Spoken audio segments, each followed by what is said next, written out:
सदगुरु नमः। साहिब बंदगी सदियों से आवाज दे रहा है एक संत, भीड़ से अलग, रिवाजों से परे, धर्म के नाम पर विकती अंधभक्ति से लड़ता एक निर्भीक युग दृष्टा, जिन्हें न मंदिर ने बांधा, न मस्जिदों ने, न ग्रंथों ने सीमित किया और न किसी पंथ ने अपने घेरे में रख सका। वो थे सदगुरु कबीर साहिब, एक ऐसे क्रांतिकारी संत जिनकी वाणी आज भी झूठ और पाखंड की जड़ों को हिला देती है। उन्होंने धर्म को जीवन से जोड़ा, सेवा को पूजा से ऊंचा रखा और मन की निर्मलता को सबसे बड़ा तीर्थ बताया। आज हम एक ऐसे ही ज्वलंत प्रश्न पर बात करेंगे, तीर्थ क्या है? क्या तीर्थ एक पवित्र स्थान है, एक नदी, एक पहाड़, एक मंदिर, या फिर तीर्थ कोई आंतरिक यात्रा है, आत्मा के शुद्धिकरण की, मन की निर्मलता की? सदगुरु कबीर साहिब की दृष्टि से जानिए तीर्थ की असली पहचान, जो ना सिर्फ सोच को झकझोरती है बल्कि जीवन को दिशा भी देती। सदगुरु नमः। साहिब बंदगी भाग 4। विषय तीर्थ क्या है।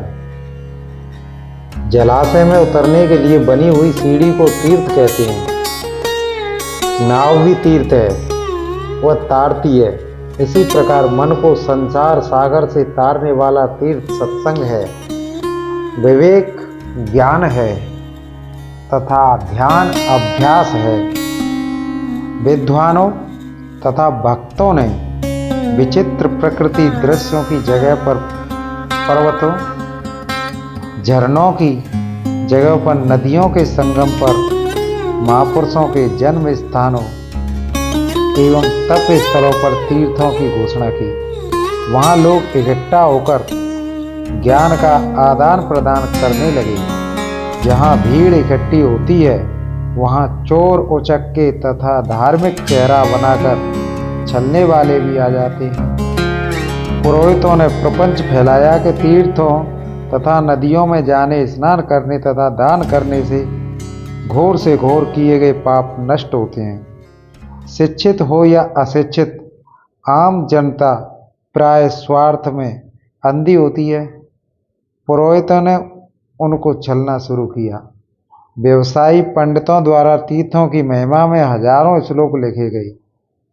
शिक्षित अशिक्षित सभी जनता उस पर विश्वास करने लगी और अपने किए गए पापों को काटने के लिए तीर्थों पर पुरोहितों को मोटी रकम देने लगी। बिना श्रम के अतुल धन पाकर साधनाहीन पुरोहित विलासी हो गए और सारा पाप करने लगे और साथ साथ जनता के पाप को भी काटने का ढोंग करने लगे। संसार के अनगिनत लोग तीर्थों के बल पर पाप करने में निडर हो गए। कबीर साहब कहते हैं, किसी जीव को दुख ना दो। करोड़ों पुराण सुनने तथा करोड़ों हीरे का दान करने से भी तुम्हारे पाप कटेंगे नहीं। चित्त के चंचल, मन के कपटी और स्वभाव के चोर ये तीर्थ करने चले। फल ये हुआ कि इनके पाप से कटे नहीं, किंतु ये दसों इंद्रियों की चंचलता के पाप और लाद लिए।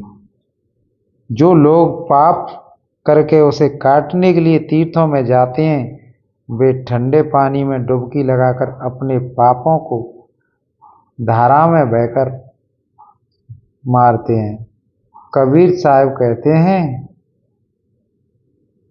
हे संतो, ऐसे लोग तामसी योनियों में जाकर पश्चाताप करके तीर्थ जो सत्संग के लिए बनाए गए, वे मिथ्या महिमा के कारण विषयों की लता हो गए और युगा युगों से सबके मन में छाए हैं। परंतु विवेकियों ने इस भ्रांति को जड़ से खोद कर नष्ट कर दिए। तीर्थों से पाप कटने के भ्रम में पड़कर कौन विवेकवान पाप करेगा। संत दर्शन, सत्संग, भ्रमण तथा देश को देखने की दृष्टि से तीर्थों एवं देशों में घूमना अच्छा है।